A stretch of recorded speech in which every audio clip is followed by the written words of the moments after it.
बच्चों, आज हम कक्षा 12वीं विषय राजनीति विज्ञान वार्षिक परीक्षा 2025 में आने वाले संभावित प्रश्नों का अभ्यास करेंगे। प्रश्न क्रमांक 1, ऑपरेशन डेजर्ट स्टार्म क्या है? उत्तर, प्रथम खाड़ी युद्ध में 34 देशों की मिली जुली और 6,60,000 सैनिकों ने इराक को परास्त किया। इसे ऑपरेशन डेजर्ट स्टार्म कहा जाता है। प्रश्न क्रमांक 2, निःशस्त्रीकरण का क्या अर्थ है? उत्तर, निःशस्त्रीकरण का अर्थ है अस्त्र शस्त्रों का अभाव या अस्त्र शस्त्रों को नष्ट करने से है। वर्तमान में विश्व के पास परमाणु अस्त्रों के भंडार है, इसलिए निःशस्त्रीकरण आवश्यक है। प्रश्न क्रमांक 3, उदारीकरण को परिभाषित कीजिए। उत्तर, उदारीकरण का अर्थ सरकार द्वारा बनाई गई आर्थिक नीतियों में विशेष छूट प्रदान करना। इसके अंतर्गत सभी अनावश्यक नियंत्रणों एवं प्रतिबंधों जैसे परमिट, कोटा, लाइसेंस आदि से अर्थव्यवस्था की मुक्ति। प्रश्न क्रमांक 4, भारत में नई औद्योगिक नीति कब लागू की गई? उत्तर, भारत में नई औद्योगिक नीति 24 जुलाई सन 1991 को लागू की गई। प्रश्न, भारत भूमंडलीकरण से कब जुड़ा? उत्तर, भारत सन 1991 में भूमंडलीकरण से जुड़ा। प्रश्न क्रमांक 5, ईवीएम तथा वीवीपैट के पूर्ण रूप लिखिए। उत्तर, ईवीएम का पूर्ण रूप इलेक्ट्रॉनिक वोटिंग मशीन, वीवीपैट का पूर्ण रूप voter verified paper audit trail. प्रश्न, प्रथम बार ईवीएम व वीवीपैट का उपयोग कब किया गया? उत्तर, प्रथम बार ईवीएम का उपयोग सन 1982 में केरल के एक विधानसभा उपचुनाव में किया गया था। वीवीपैट का प्रथम बार उपयोग 2013 में नाक्सेन विधानसभा निर्वाचन क्षेत्र में नागालैंड में किया गया। प्रश्न क्रमांक 6, नियोजन से क्या समझते हैं? उत्तर, नियोजन का अर्थ है योजनाबद्ध तरीके से कार्य की प्राथमिकता का निर्धारण करना तथा उपलब्ध साधनों के आधार पर कार्य को आगे बढ़ाना है। प्रश्न क्रमांक 7, योजना आयोग की स्थापना कब की गई? उत्तर, योजना आयोग की स्थापना मार्च सन 1950 में की गई। प्रश्न, प्रथम पंचवर्षीय योजना का प्रारूप कब जारी किया गया? उत्तर, सन 1951 में प्रथम पंचवर्षीय योजना का प्रारूप जारी किया गया। प्रश्न क्रमांक 8, किस संविधान संशोधन ने देश में संसद की सर्वोच्चता स्थापित की? उत्तर, 42वां संविधान संशोधन ने देश में संसद की सर्वोच्चता स्थापित की। प्रश्न क्रमांक 9, बहुजन समाज पार्टी के संस्थापक का नाम लिखिए।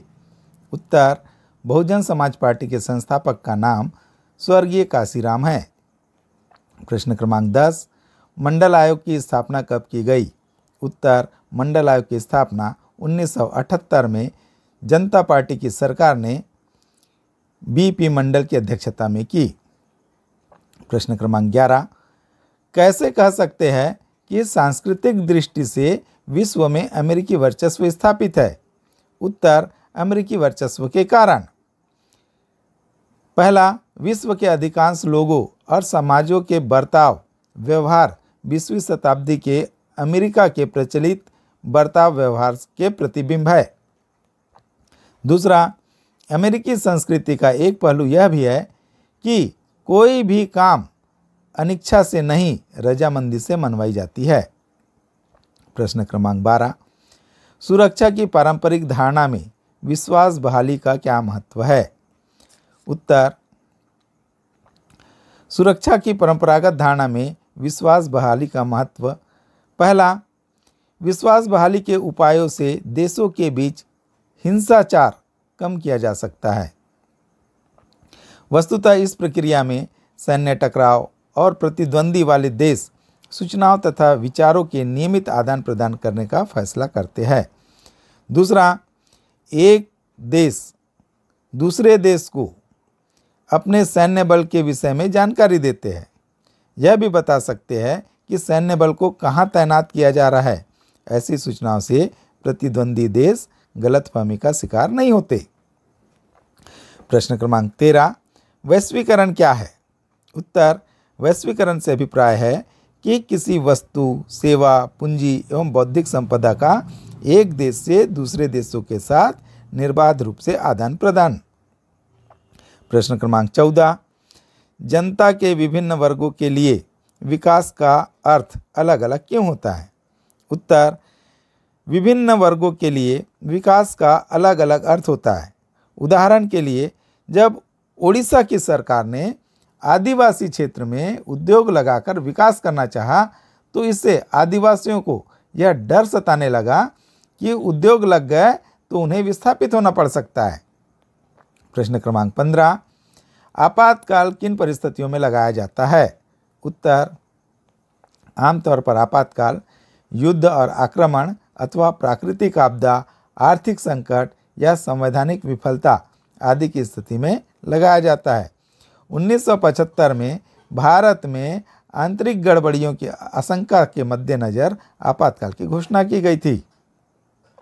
प्रश्न क्रमांक 16, बामसेप का शब्द विस्तार एवं स्थापना वर्ष लिखिए। उत्तर, बामसेप का शब्द विस्तार backward and minority classes employees federation है, जिसकी स्थापना सन 1978 में किया गया। प्रश्न, backward and minority classes employees federation BAMCEF का संस्थापक कौन था? इसमें से कौन सा राजनीतिक दल उभरा? उत्तर, backward and minority classes employees federation BAMCEF के संस्थापक काशीराम थे। बामसेप में से बीएसपी नामक राजनीतिक दल उभरा। प्रश्न क्रमांक 17, शीत युद्ध के कारण लिखिए। उत्तर, शीत युद्ध के कारण, पहला, पश्चिमी राष्ट्र ने हिटलर को सोवियत संघ पर आक्रमण करने के लिए प्रेरित किया। परिणाम स्वरूप सोवियत संघ और संयुक्त राज्य अमेरिका के मध्य में अविश्वास बढ़ता चला गया।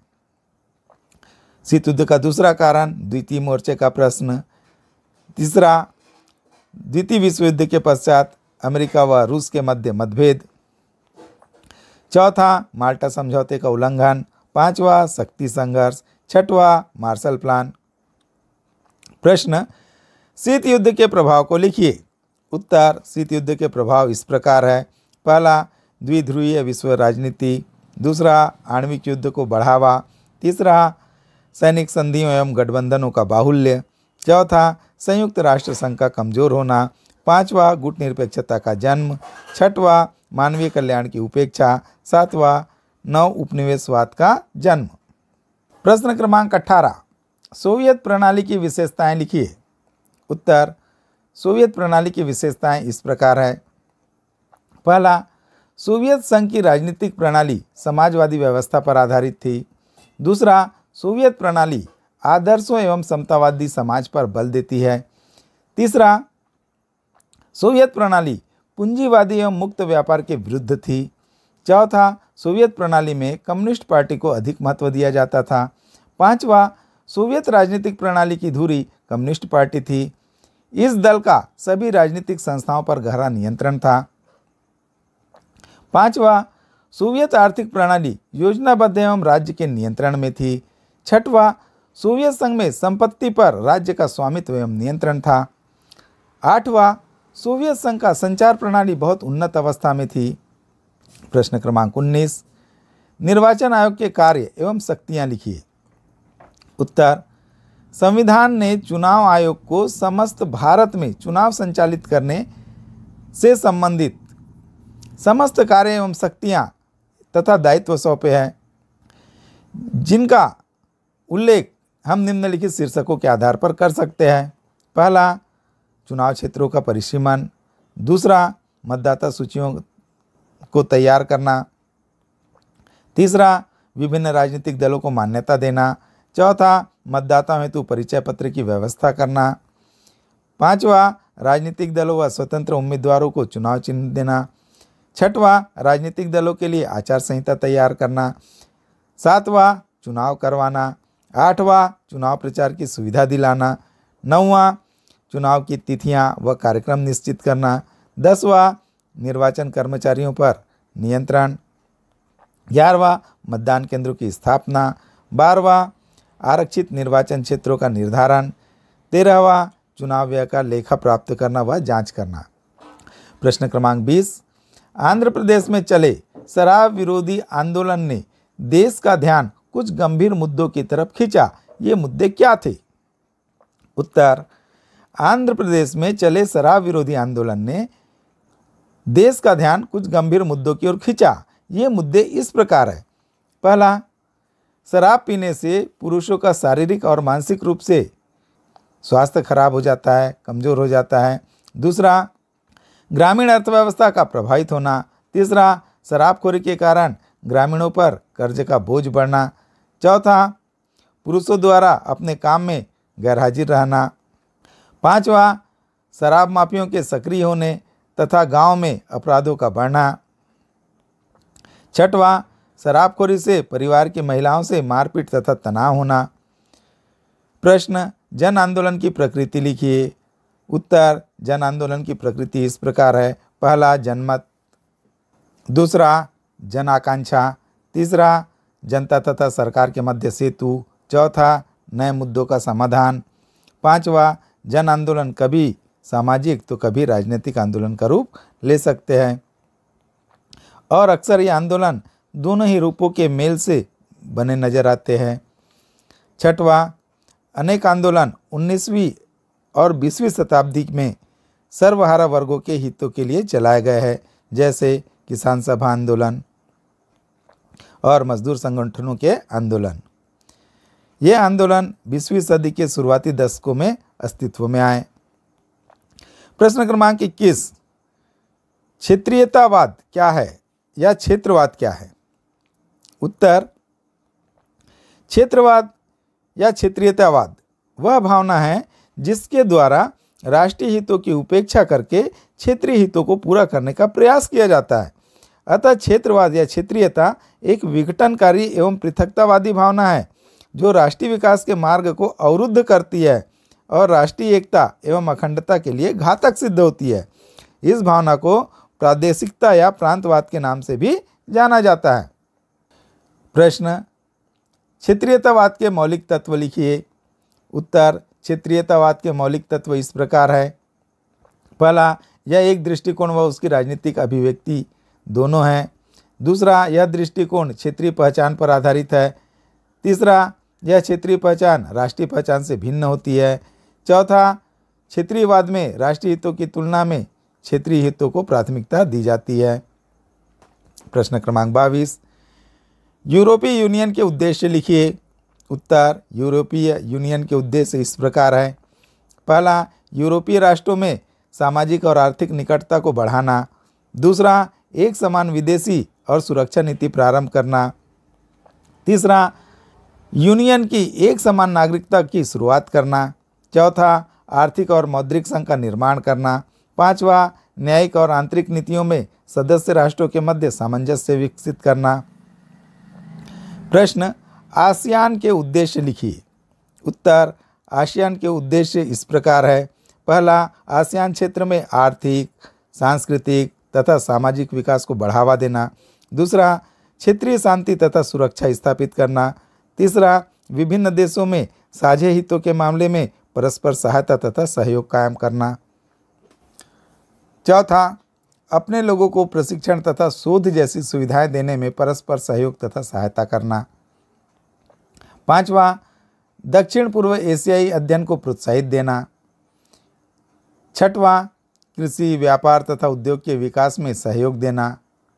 सातवां, समान उद्देश्यों तथा लक्ष्यों वाले दूसरे क्षेत्रीय तथा अंतर्राष्ट्रीय संगठनों के साथ लाभप्रद तथा निकटतम सहयोग कायम करना। प्रश्न क्रमांक 23, पर्यावरण प्रदूषण क्या है? पर्यावरण प्रदूषण के कारण लिखिए। उत्तर, किसी भी प्रकार के भौतिक परिवर्तन, रासायनिक परिवर्तन या अन्य किसी भी प्रकार के परिवर्तन से है जो जीवों के जीवन क्रम को अवांछनीय रूप से प्रभावित करते हैं, उन्हें पर्यावरण प्रदूषण कहते हैं। पर्यावरण प्रदूषण के प्रमुख कारण इस प्रकार है। पहला, कार्बन डाइऑक्साइड की बढ़ती मात्रा। दूसरा घरेलू अपमार्जकों का प्रयोग, तीसरा उद्योगों में अवशिष्ट रासायनिक पदार्थों का निकास, चौथा वाहित मल का नदियों में गिरना, पांचवा स्वचालित निर्वातक, छठवां रेडियोधर्मी पदार्थ, सातवां कीटाणुनाशक एवं अपतृणनाशक पदार्थ। प्रश्न, साझी जिम्मेदारी लेकिन अलग अलग भूमिकाओं से क्या अभिप्राय है? हम इस विचार को कैसे लागू कर सकते हैं? उत्तर, जिम्मेदारी साझी पर भूमिकाएं अलग अलग। पर्यावरण के संरक्षण को लेकर उत्तरी एवं दक्षिणी गोलार्ध के देशों के रवैये में अंतर है। उत्तर के विकसित देश पर्यावरण के मसले पर उसी रूप में चर्चा करना चाहते हैं जिस दशा में पर्यावरण आज मौजूद है। ये देश चाहते हैं कि पर्यावरण के संरक्षण में हर देश की जिम्मेदारी बराबर हो। दक्षिण के विकासशील देशों का यह तर्क है कि विश्व में पारिस्थितिकी को नुकसान अधिकांशतः विकसित देशों के औद्योगिक विकास से हुआ है। यदि विकसित देशों ने पर्यावरण को ज़्यादा नुकसान पहुंचाया है तो उन्हें इस नुकसान की भरपाई की जिम्मेदारी भी ज़्यादा उठाना चाहिए। इसके अलावा विकासशील देश अपनी औद्योगिकरण की प्रक्रिया से गुजर रहे हैं और ज़रूरी है कि उन पर वे प्रतिबंध न लगे जो विकसित देशों पर लगाए जाते हैं। पर्यावरण के संबंध में जिम्मेदारी को लागू करने के लिए मानवता व विकासशील देशों को ध्यान में रखते हुए अंतर्राष्ट्रीय पर्यावरण कानून का निर्माण किया जाना चाहिए। प्रश्न क्रमांक 24, भारत विभाजन के कारण लिखिए। उत्तर, भारत विभाजन के कारण इस प्रकार है। पहला, कांग्रेस की तुष्टीकरण की नीति। दूसरा, अंग्रेजों द्वारा मुस्लिम सांप्रदायिकता को बढ़ावा देना।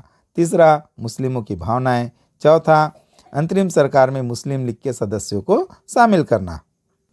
पांचवा, मोहम्मद अली जिन्ना की महत्वाकांक्षा व हठधर्मी जिद।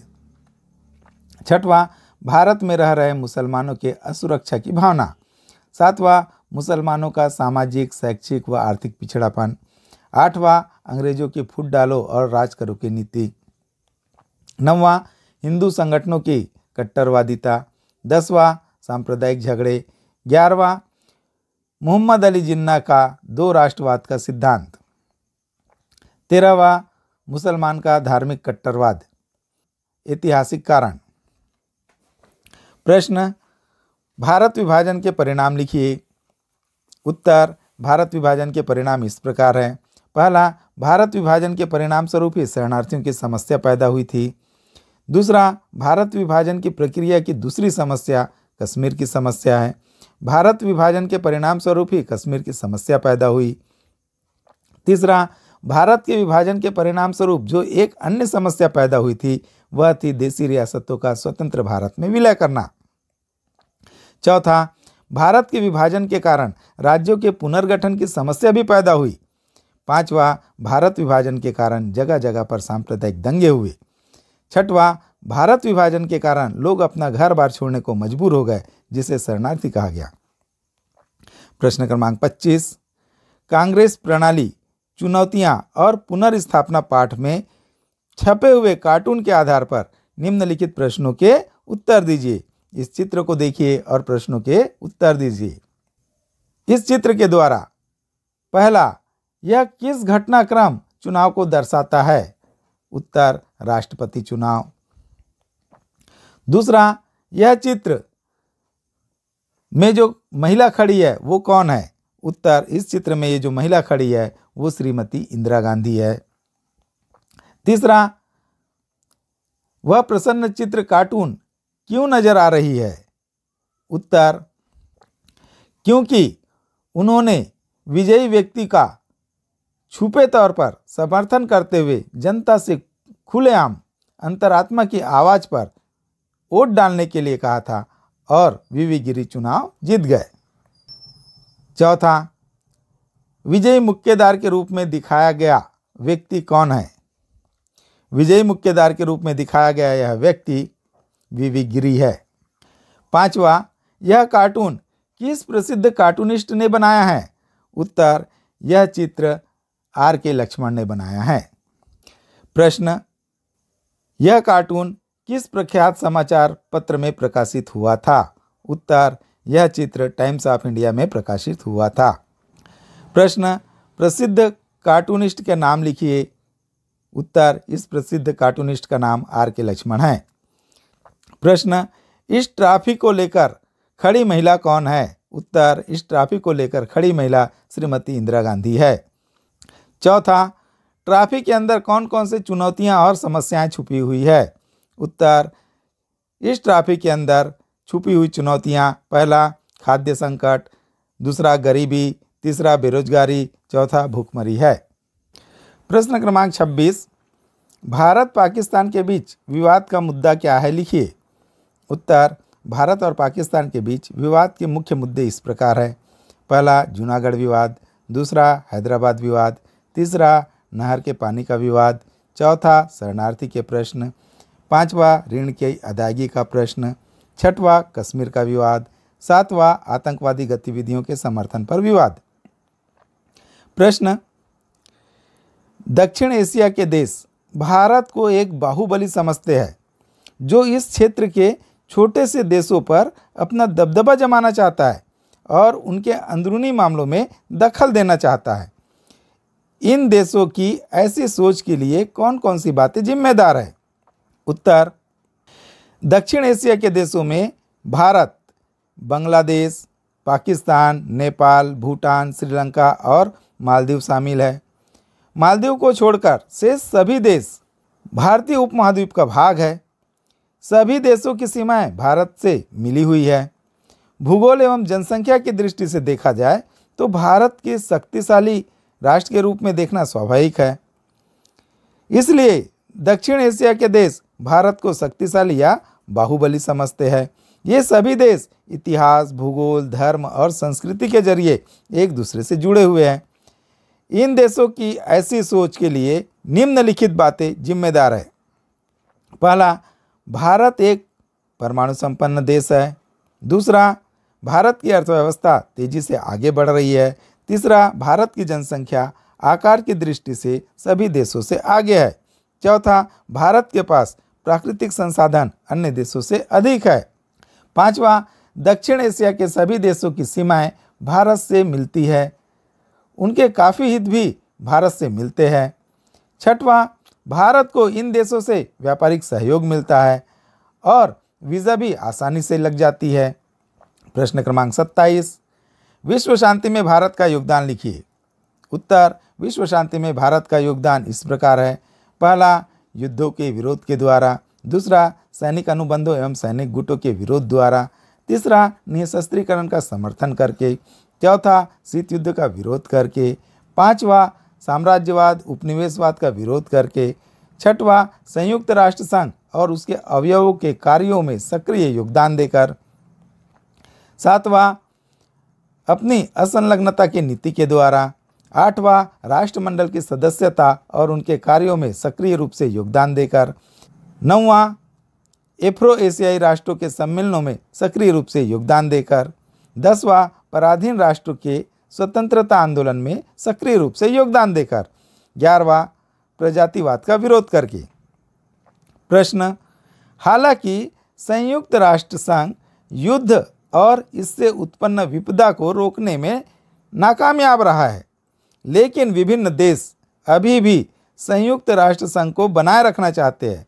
संयुक्त राष्ट्र संघ को एक अपरिहार्य संगठन मानने के क्या कारण हैं? उत्तर, पहला, राजनीतिक उपलब्धियां। दूसरा, निःशस्त्रीकरण। तीसरा, अंतरिक्ष का मानव कल्याण के लिए प्रयोग। चौथा, अंतर्राष्ट्रीय सहयोग। पांचवा, अन्य उपलब्धियां। प्रश्न क्रमांक 28, भारत द्वारा गुटनिरपेक्षता की नीति को अपनाए जाने के प्रमुख कारण लिखिए। उत्तर, भारत द्वारा गुटनिरपेक्षता की नीति को अपनाए जाने के प्रमुख कारण इस प्रकार है। पहला, शीत युद्ध को अलग रखने हेतु। दूसरा, विश्व शांति की इच्छा। तीसरा, सैनिक गुटों से पृथक रहने हेतु। चौथा, स्वतंत्र विदेश नीति के संचालन की अभिलाषा। पांचवा, आर्थिक कारण, दोनों गुटों से मदद मिलने हेतु। छठवां, भारत की भौगोलिक स्थिति सुरक्षा हेतु। प्रश्न, गुट निरपेक्षता का भविष्य या प्रासंगिकता बताइए। उत्तर, गुट निरपेक्षता आंदोलन सफलताओं और असफलताओं का केंद्र बना हुआ है।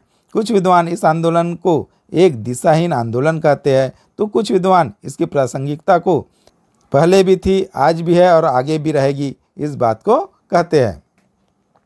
वास्तव में आज भी गुटनिरपेक्षता आंदोलन प्रासंगिकता है। शीत युद्ध पूर्णतः समाप्त नहीं हुआ है, उसका स्वरूप क्षेत्रीय हो रहा है और दुनिया के विभिन्न क्षेत्रों में गुटबाजी बढ़ रही है। आज क्षेत्रीय गुटबाजी की जगह क्षेत्रीय सहयोग की आवश्यकता है। तीसरी दुनिया के देशों के लिए यह आंदोलन का अपना विशेष महत्व है। निर्गुट आंदोलनों के रूप में पिछड़े और विकसित राष्ट्रों के चेतना आंदोलन के रूप में बने रहने और विकसित होने की आवश्यकता है। संक्षेप में, स्वतंत्र विदेश नीति के रूप में गुटनिरपेक्ष आंदोलन की उपयोगिता अनंत काल तक बनी रहेगी। इसी कारण इसकी सदस्य संख्या 120 तक पहुंच चुकी है और कुछ अन्य देशों ने इसकी सदस्यता के लिए आवेदन कर रखा है, जिसमें रूस जैसे देश भी शामिल है। प्रश्न, भारत के विदेश नीति के मूल सिद्धांत या लक्षण या विशेषताएं लिखिए। उत्तर, भारत के विदेश नीति के मूल सिद्धांत, लक्षण या विशेषताएं इस प्रकार है। पहला, साम्राज्यवाद तथा उपनिवेशवाद का विरोध। दूसरा, विश्व शांति में विश्वास। तीसरा, संयुक्त राष्ट्र संघ के कार्यक्रमों का समर्थन। चौथा, रंगभेद का विरोध करके। पांचवा, बिना शर्त विदेशी सहायता की प्राप्ति। छठवां, गुटनिरपेक्षता की नीति। सातवां, राष्ट्रीय हितों की सुरक्षा और संवर्धन। आठवां, शांतिपूर्ण सहअस्तित्व का समर्थन। नौवां, शस्त्रीकरण का विरोध तथा निशस्त्रीकरण का समर्थन। 10वां, साधनों की पवित्रता।